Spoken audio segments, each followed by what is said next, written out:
sledgehammer swing. You want to start with one hand up by the head, the other hand will stay at the bottom of the handle. You can square off, you can put one foot in front.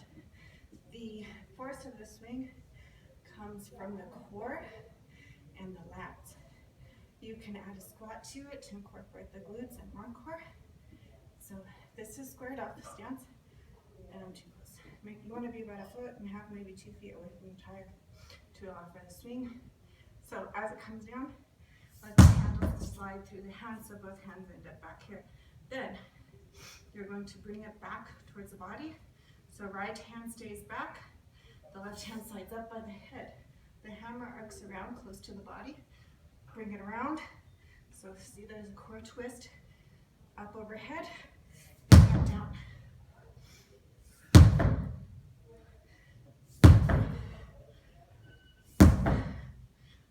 So, adding the squat now, you can see that there's more power. And then you're going to want to switch it off so you get equal work on both sides of the body. One side is going to feel more natural than the other side. Let it come down, hand slide back.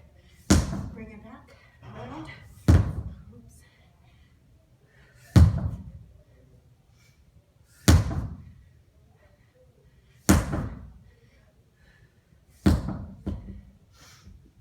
So from the side, let's do this side.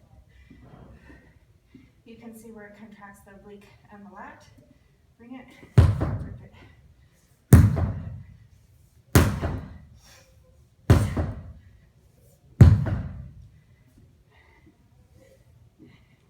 Let your sledgehammer swing